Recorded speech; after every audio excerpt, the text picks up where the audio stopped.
Assalamualaikum warahmatullahi wabarakatuh. Perkenalkan, nama saya Firdaus Adsan Ibrahim dengan NPM 22 10 10 9 10 35. Saya berasal dari Prodi Ilmu Administrasi Publik, Fakultas Ilmu Administrasi. Di sini tujuan saya membuat video ini adalah untuk mereview buku untuk pemenuhan tugas manajemen pelayanan publik oleh Bapak Hayat. Baik, untuk buku yang saya review ialah berjudul Manajemen Pelayanan Publik. Buku yang disusun oleh Dr. Haji Zainal Mukarom MSI dan Muhyiddin Wijaya Laksana Esos MSI. Buku ini memiliki dimensi 24 cm x 16 cm. Dan juga buku ini memiliki 242 halaman, dan jika dihitung ketebalannya yaitu 242 dibagi 2 mungkin ya sekitar 121 lembar ya, termasuk cover mungkin 123-24. Buku ini diterbitkan oleh CV Pustaka Setia Bandung, cetakan ke-1 pada Mei 2015. Buku ini dibuat untuk pengantar Profesor Dr. Haji Endi Nasruddin MSI. Selanjutnya kita akan mulai mengupas ya. Dalam buku Manajemen Pelayanan Publik, ini bukunya terdapat 10 bab, yang diantaranya yang pertama, bab pertama yaitu pendahuluan. Bab 1 pendahuluan ini berisikan A. Prolog, yang B. Mendekat dengan publik atau kelompok masyarakat, yang C. Opini publik atau pendapat umum, dan yang D. Publik dalam kaitannya dengan hubungan masyarakat. Kemudian untuk bab 2 ini membahas mengenai konsep manajemen humas organisasi publik.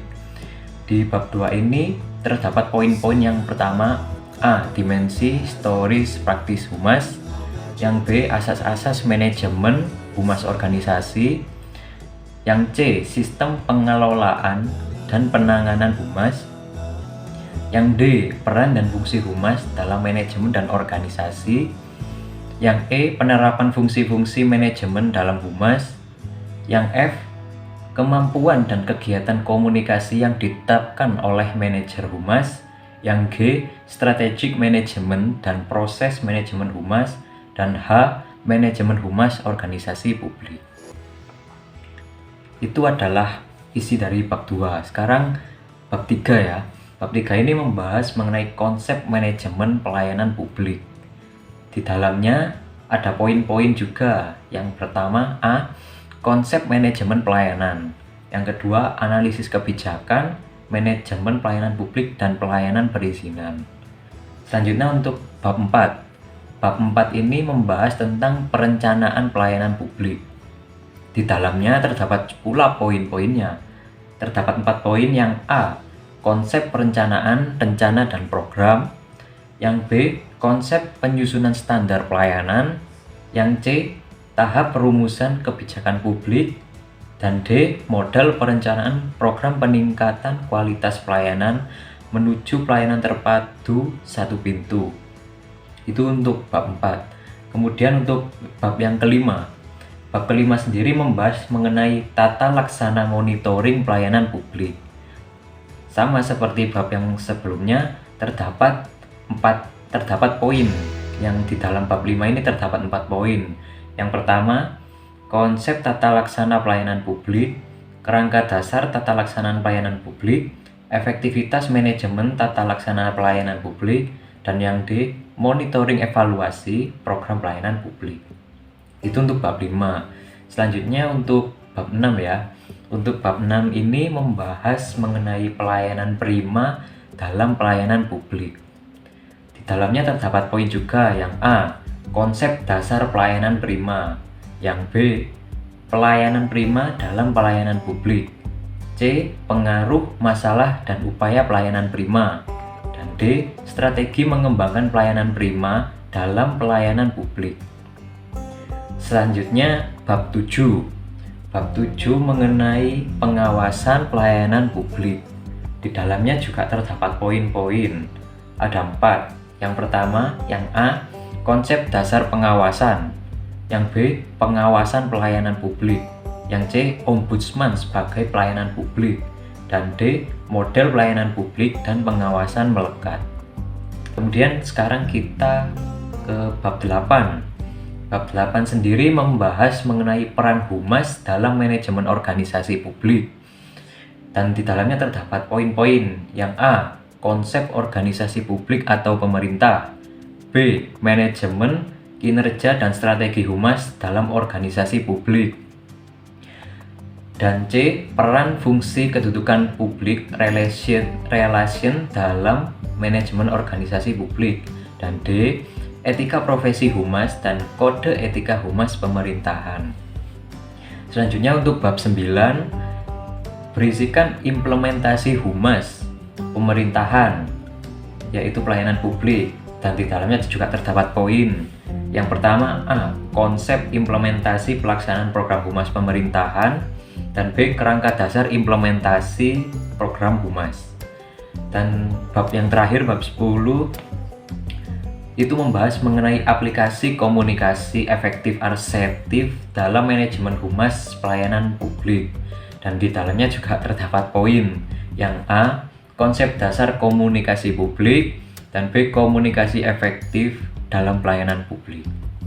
Baik, itu mungkin masih awalnya saja. Sekarang kita akan mengupas lebih dalam lagi setiap bab dari buku ini. Yang pertama kita akan membahas bab 1 ya, yang berjudul pendahuluan tadi. Yang sekarang yang berisikan prolog. Manusia sejak dilahirkan mempunyai naluri.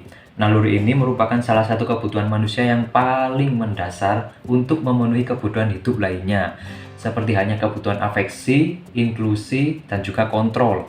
Upaya manusia tidak lain dalam rangka memenuhi kebutuhan hidupnya. Untuk memenuhi kebutuhan hidupnya, manusia membutuhkan orang lain.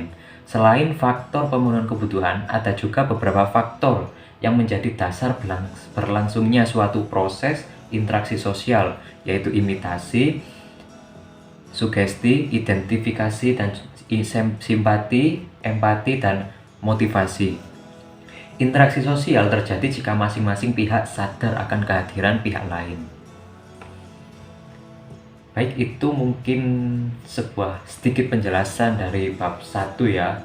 Sekarang kita berangkat ke bab 2 yang mengenai konsep manajemen humas organisasi publik. Saya telah meringkas dari beberapa poin tadi dan ini mungkin akan saya jelaskan secara per bab ya nanti.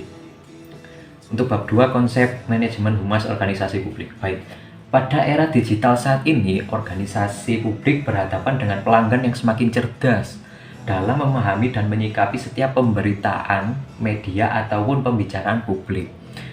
Menghadapi perubahan yang semakin dinamis, organisasi publik yang statis dan menjalankan bisnis seadanya hanya tinggal menunggu waktu untuk karam, jika diibaratkan seperti itu ya. Kondisi dan situasi ini menjadi tantangan sekaligus peluang bagi para praktisi humas untuk berkembang dari hanya menjalankan perannya sebagai communication technician menjadi berkontribusi dalam strategic management. Hal ini sering menjadi kendala bagi para praktisi humas dalam menjalankan fungsinya, khususnya ketika dihadapkan pada berbagai permasalahan organisasi publik. Baik, itu tadi adalah penjelasan dari bab 2. Sekarang bab 3 mengenai konsep manajemen pelayanan publik. Saya meringkas juga bahwa isinya yaitu masyarakat dapat langsung menilai kinerja pemerintah berdasarkan kualitas pelayanan publik yang diterima. Karena kualitas layanan publik menjadi kepentingan banyak orang dan dampaknya langsung dirasakan masyarakat dari semua kalangan. Kemudian keberhasilan dalam membangun kinerja pelayanan publik secara profesional, efektif, efisien, dan akuntabel akan mengangkat citra positif pemerintah di mata warga masyarakatnya. Itu adalah penjelasan dari bab 3. Sekarang bab 4 mengenai perencanaan pelayanan publik. Penyelenggaraan pelayanan publik merupakan upaya negara untuk memenuhi kebutuhan dasar dan hak-hak sipil setiap warga negara atas barang, jasa, dan pelayanan administrasi yang disediakan oleh penyelenggara pelayanan publik. Landasan penyelenggaraan pelayanan publik di Indonesia tertuang dalam UUD 1945 yang mengamanatkan kepada negara agar memenuhi kebutuhan dasar setiap warganya demi kesejahteraannya, sehingga efektivitas suatu sistem pemerintah itu sangat ditentukan oleh baik buruknya penyelenggara pelayanan publik. Akan tetapi disadari bahwa kondisi penyelenggaraan pelayanan publik masih dihadapkan pada sistem pemerintahan yang belum efektif dan efisien, serta kualitas sumber daya manusia aparatur yang belum memadai. Dalam bab 4 ini ada juga sebuah poin A, yaitu konsep perencanaan rencana dan program. Dalam perencanaan ini, secara empiris, perencanaan pada dasarnya itu merupakan salah satu fungsi manajemen yang digunakan oleh orang, unit, atau lembaga untuk mengkaji dan memecahkan suatu persoalan. Terry 1986 mengemukakan bahwa planning berarti memiliki dan menghubungkan dengan kenyataan dalam membayangkan dan merumuskan tindakan yang dianggap perlu untuk mencapai hasil yang diinginkan. Kemudian poin kedua yaitu kualitas pelayanan publik dan pelayanan terpadu satu pintu. Saya juga merangkum bahwa menurut Morgan dan Murgatroyd, quality is the totality of features of a product, service that bears on its ability to satisfy given needs. Yang artinya, kualitas adalah bentuk-bentuk istimewa dari suatu produk atau pelayanan yang mempunyai kemampuan untuk memuaskan kebutuhan masyarakat. Adapun definisi pelayanan dalam konteks pelayanan kebijakan publik menurut Winarsi dan Radminto adalah pelayanan administrasi pemerintahan yang sering dipergunakan sebagai konsepsi pelayanan perizinan dan pelayanan umum. Pelayanan perizinan adalah pelayanan yang memenuhi kebutuhan masyarakat, juga melaksanakan ketentuan peraturan perundang-undangan yang bentuk produk pelayanannya adalah izin atau warkat. Kemudian kita akan mengupas untuk bab 5-nya yang berjudul Tata Laksana Monitoring Pelayanan Publik. Perubahan yang begitu cepat dalam pelayanan publik, peningkatan kebutuhan masyarakat akan pelayanan dan keterbatasan sumber daya telah mendorong ke arah tersedianya pelayanan yang berkualitas dengan melaksanakan sesuatu yang benar pada saat yang tepat dengan upaya yang sesuai. Prinsip ini perlu diterapkan sehingga diperlukan adanya jaminan mutu, standar, indikator, kinerja, uraian tugas, serta sistem monitoring dan evaluasi yang berdasarkan standar dan kebutuhan pelayanan. Selanjutnya bab 6. Bab 6 sendiri membahas mengenai pelayanan prima dalam pelayanan publik. Dengan demikian, pemerintah dalam menjalankan monopoli pelayanan publik sebagai regulator atau rule government harus mengubah pola pikir dan kerjanya dan disesuaikan dengan tujuan pemberian otonomi daerah, yaitu memberikan dan meningkatkan pelayanan dan memuaskan masyarakat. Konsepsi pelayanan publik berhubungan dengan upaya meningkatkan kapasitas dan kemampuan pemerintah dan atau pemerintah daerah menjalankan fungsi pelayanan dalam konteks pendekatan ekonomi, menyediakan kebutuhan pokok atau dasar bagi seluruh masyarakat. Penyediaan pelayanan publik yang bermutu merupakan salah satu alat untuk mengembalikan kepercayaan masyarakat kepada pemerintah yang semakin berkurang akibat krisis ekonomi yang terus-menerus berkelanjutan pada saat ini. Itu adalah bab 6. Sekarang kita akan mengupas bab 7 mengenai pengawasan publik. Pengawasan merupakan salah satu fungsi dalam manajemen suatu organisasi. Pengawasan sendiri merupakan proses mengawasi dan mengevaluasi kegiatan. Dalam proses pengawasan juga diperlukan sebuah tahap-tahap pengawasan untuk mencapai tujuan yang diinginkan. Untuk menjalankan proses pengawasan publik dibutuhkan sebuah alat bantu manajerial. Jika terjadi kesalahan dalam suatu proses dapat langsung diperbaiki.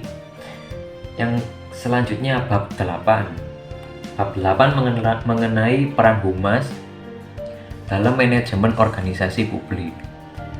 Era kita sekarang adalah era informasi. Era ini ditandai dengan PMU information is the great power. Who has it? It will conquer the globe. Disahkannya UU Keterbukaan Informasi Publik Nomor 14 Tahun 2008 merupakan salah satu indikator munculnya masyarakat informasi. Artinya, masyarakat memiliki hal dan hak ini dijamin oleh undang-undang untuk memperoleh informasi bagi peningkatan kesejahteraan hidupnya. Selanjutnya, bagaimana komunikasi dengan publik ini dapat diciptakan dan bagaimana pengelolaan dialog dengan publik dapat berjalan dengan harmonis. Dan kemudian bab yang ke-9 membahas mengenai implementasi humas pemerintahan kepada pelayanan publik. Implementasi public relation atau humas adalah untuk membentuk atau membangun pendapat umum atau public opinion, dan fungsi hubungan masyarakat atau humas ini dalam pemerintahan sangat besar. Pengaruhnya, humas di sini bertugas sebagai unit atau bagian yang berhubungan langsung dengan pihak luar, yaitu masyarakat. Agar bertahan dalam lembaga pemerintahan, humas ini harus melakukan lebih dari sekedar membangun dan memelihara hubungan dengan karyawan dan sekitarnya. Singkatnya, humas harus memberikan kontribusi untuk pencapaian tujuan organisasi dalam lingkungan yang bersaingan. Dan yang terakhir, bab 10 membahas mengenai aplikasi komunikatif efektif asertif dalam manajemen humas publik. Komunikasi atau interaksi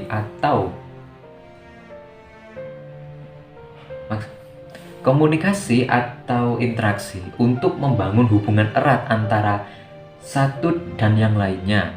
Berkomunikasi antara komunikator dan komunikan adalah sistem pertukaran sebuah argumen dan bentuk pengertian yang sama untuk mencapai tujuan yang sama, karena proses komunikasi senantiasa memiliki tujuan-tujuan tertentu, baik sebagai wahana pembelajaran untuk memperkenalkan diri sendiri dengan orang lain.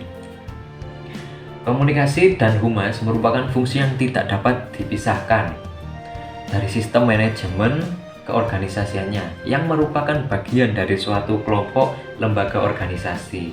Dan tentu komunikasi sangatlah penting untuk menentukan upaya humas dalam menyelenggarakan komunikasi timbal balik antar lembaga dan publiknya dalam upaya meraih tujuan yang positif.